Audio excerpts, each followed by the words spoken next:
Hey, it's Trip here from the 87th. This video is about the terrain following radar system in BMS 433. Information is current as of update 1. The components of the system are first the manual TF fly-up switch over on the left side panel. It has an enable and disable position. Below it is the flight control system reset switch, or FLICUS. Over on the left side quarter panel is the autopilot panel. The pitch axis is an axis we'll be concerned with. In the up position is the altitude hold mode, which we'll be using. And new for the TFR is this square push button labeled ADV mode, or advanced mode. On the DED, we can display the altitude low page, and the third line down is the terrain following advisory line, where we can set any MSL altitude. The default is 400 feet. So below 400 feet, we're going to get the large red attitude boxes on both MFDs that you probably have seen on the TGP page when you exceed pitch and bank limitations. Over on the right side panel is the radar altimeter switch. It's a 3-position switch. It must be in the full forward or altitude position in order for the system to operate. The docs folder under the BMS directory has a manual called the BMS Falcon F-16-34, and in it is an excellent chapter on TFR operations, very well written and very extensive, and we thank Red Dog for that. I highly recommend that you read that chapter, whether or not you finish this video. It's loaded with good information. Now, the terrain following system is available on 8 aircraft so far in BMS, and those aircraft are listed in the -34. And the way you'll know you have TFR available is on the loadout screen. You'll see 2 black lantern pods mounted on the chin scoops. In fact, let's go outside here and see if we can see that. There they are. So we have the 2 black lantern pods mounted there. Alright, the TFR page on the MFD looks like this. OSB1 is just a repeater of what mode we're operating in. Currently we're in standby, so it reflects that at this position. OSB2 is some ride options for us to select, either hard, smooth, or soft. I don't really see a big difference in the 3, but I just keep it on smooth just for psychological purposes, nothing else. The default clearance altitude is 500 feet, so the system is going to maintain a 500 foot above the ground clearance when engaged. They range all the way down to VLC, which is very low clearance, which is 100 feet. Now, if you accidentally push this one of these operating modes while you're on the ground, you'll get warnings because you're below airspeed and altitude limits. I'll show you what that looks like. So to cancel that, the easiest thing to do is just to hit the off button. It'll reinitialize if you go back to standby. Once it's initialized, it takes about 3 to 4 minutes to initialize, but then once it has already been initialized, well, here it's back up to operating speed now, and it was only a matter of a few seconds. Also, if you want to, in the air, you can initialize this in the air also. It doesn't have to be done on the ground. I usually do it right after engine start. But if you want to cycle between using the system and placing it in standby, don't use the off switch to deactivate the system. Just switch between norm and standby, or norm and weather. The LPI position is low probability of intercept, and that's a stealthy mode that limits the electronic emissions. The weather mode you have to use if there's any precipitation at all.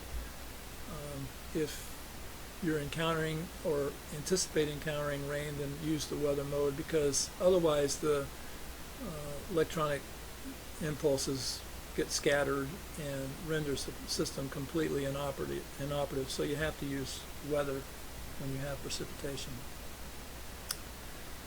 All right, let's get airborne and see how the system operates.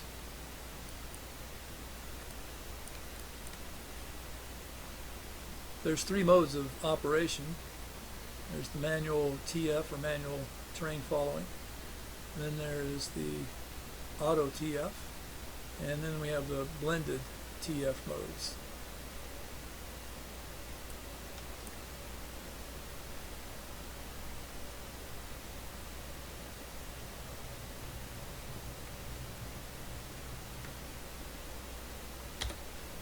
We'll climb up to a couple thousand feet here, and I want to keep the airspeed down low because I want to talk about the speed limitations first. In order to turn the system on and have it operate normally, you have to be above a minimum airspeed of 300 knots. If you're not above 300 knots, then you get this low airspeed warning tone. It's the same tone that you got when your gear is not down and you're below 10,000 feet and below 190 knots and greater than 500 foot per minute rate of descent. It's trying to tell you that it thinks you're wanting to land and the gear's not down, so you get this warning tone. Well, that's the same tone you get here if you're below 300 knots. And I'll demonstrate that. I'll put the system in normal, and there's that tone. So I'm going to accelerate here, and as we go through 300 knots, the tone will go away, but we'll still have the flashing boxes.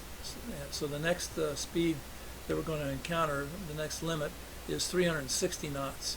So we have to be above 360 knots in order to use the system. So I'm going to quickly accelerate here. So there we go. So now we're in the speed range between 360 and 600 knots. And that speed range is necessary to give the aircraft autopilot the authority that it needs to make pitch and bank moves to avoid terrain. Alright, the first mode we're going to talk about is the manual mode, and we are in the manual mode as seen by this rectangular box in the HUD. Right now the rectangular box is sitting below the horizon line, and it's telling us that if you want to maintain a 500 foot clearance, then you have to follow me down. So we put the flight path marker. The book says put it in the box, but that's really not possible. I don't see. So if I'm in a descent, I'll put the flight path marker on the top of the box, just trying to be a little bit smoother. And if it's calling for a climb, then I'll put the flight path marker just below the box as I continue to climb. So here it's calling for a pitch up. Now there's a terrain indication of high terrain off to the left side, and there's some high terrain off to the right side. Alright, so now we got a little bit too low. We get this low TF, or low terrain following, and it's wanting us to pull up to avoid the terrain. So we just obviously do that, follow the box and avoid the terrain. So now we've cleared that terrain, and it's asking for a descent back down to 500 feet. Now you can override, well actually you're not overriding, you're flying the airplane in both pitch and roll. This is a autopilot off mode, so you are flying the airplane. You're just using this cue as an indication of where to put your pitch in order to maintain a 500 foot altitude clearance in this case.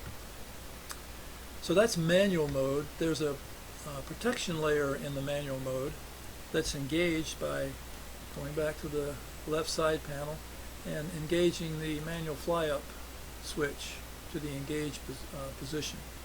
And what this does is it's a layer of protection so that if I am descending or turning into terrain, and I'll just let it activate here as I get closer to the terrain, it actually is rolling the airplane to the left in this case, and it's pulling the airplane up. Now we're out of that danger, so it's stopped operating. But I'm going to demonstrate that again. I'm going to start a descent, and I am physically holding the aileron to the right and the stick forward, and it is rolling toward wings level and it's pulling up. Okay, and in addition, we're getting low clearance plane warnings, which was caused by my demonstration there. All right, you don't get that layer of protection if you have that manual fly up switch disengaged. You can actually fly yourself into the terrain. It's called a SIFIT encounter, or controlled flight into terrain.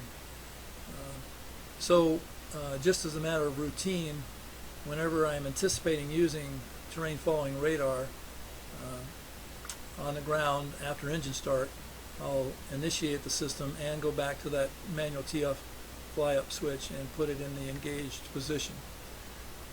Don't ever rely on the automation to save you. Don't follow the box blindly. You may think that that layer of protection is on when it's actually not, and if you don't do something, you'll fly yourself into the ground. So never rely on the automation. It's just an aid. All right, so that's the manual TF operation. The auto TF operation is engaged by going over to the autopilot panel and hitting this ADV button, and it says active in green letters. And what it's doing now is it's immediately flying in pitch the aircraft down to maintain this 500-foot altitude clearance that I have selected. I'm still flying the airplane manually with roll because I don't have any roll axis engaged. It's just that while I'm maneuvering on course, the autopilot is maintaining the 500-foot altitude clearance for me. Works very well. Again, if I can manually override this, it's trying to tell me to climb up, but I'm pushing forward on the stick. I'm pushing forward, and now it's automatically pitching up. I'm actually pushing forward, but it's overriding my input, and it's not going to let me hit the ground. So that is the auto TF mode of operation. Now the other limitation, well, there goes the airspeed, so I got to get it back up above 360. The other mode is the blended mode. So if I put the autopilot in altitude hold, which I've done, it's in the up position, it's going to maintain the altitude that I commanded when I engaged the switch. So it looks like around 1,800 feet. Now if I am cruising along here at 1,800 feet and I encounter terrain ahead of me that's higher than 1,800 feet, the system will automatically start a climb and roll wings level if it needs to if I was in a turn, but it'll avoid the terrain automatically for me. Now that terrain's out a little bit further ahead than I want to spend time flying toward, but you get the idea. Now once I clear that terrain, actually we'll just let it go ahead here and do its thing. Once it clears that terrain, it'll go back down to the 1,800 foot altitude that I initiated the autopilot on at.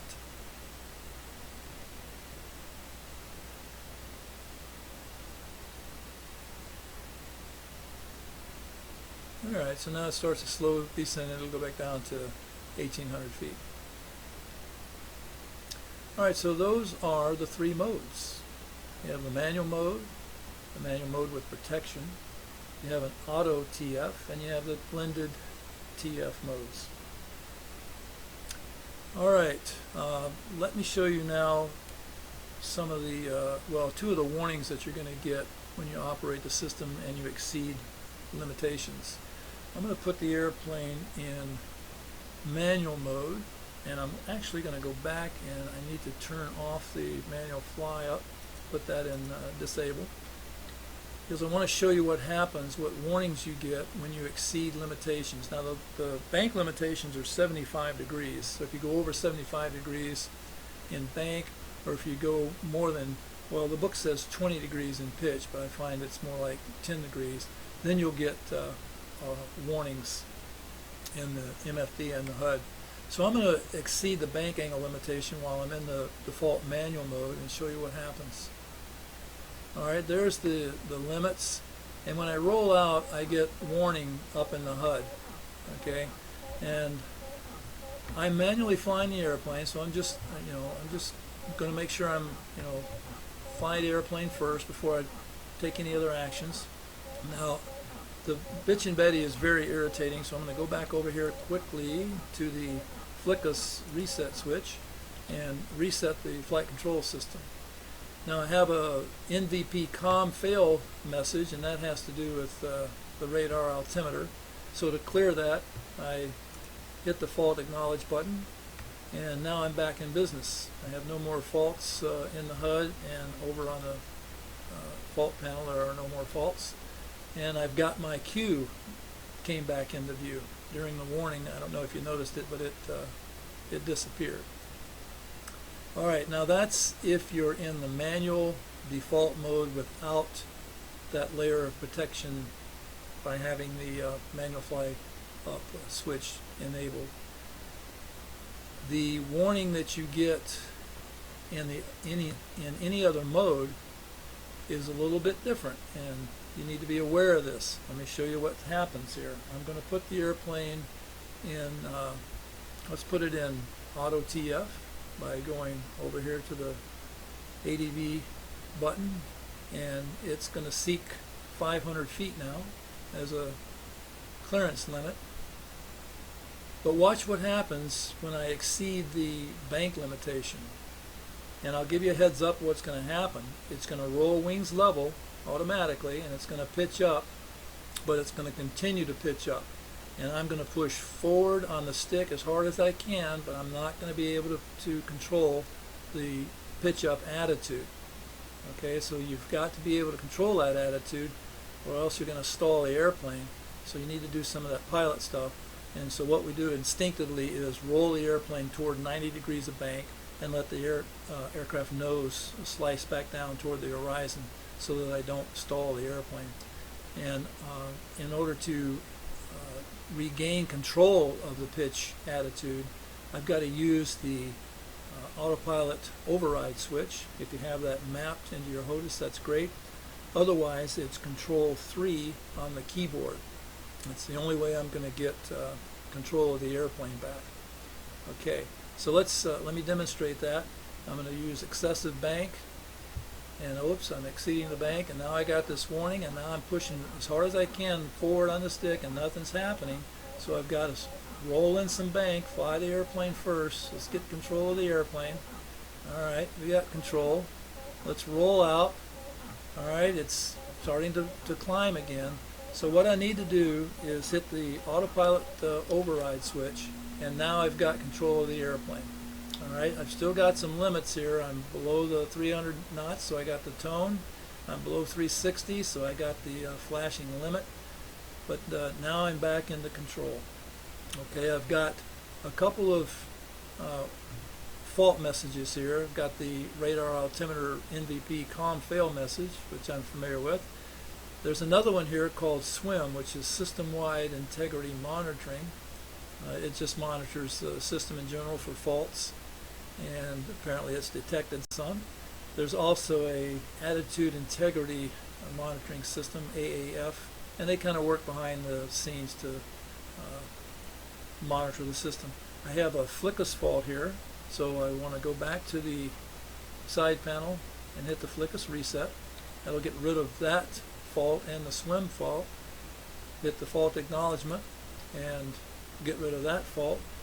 Check the fault panel, make sure that there actually are no faults present, and now I've got my default manual mode rectangle showing here, and I'm back in business.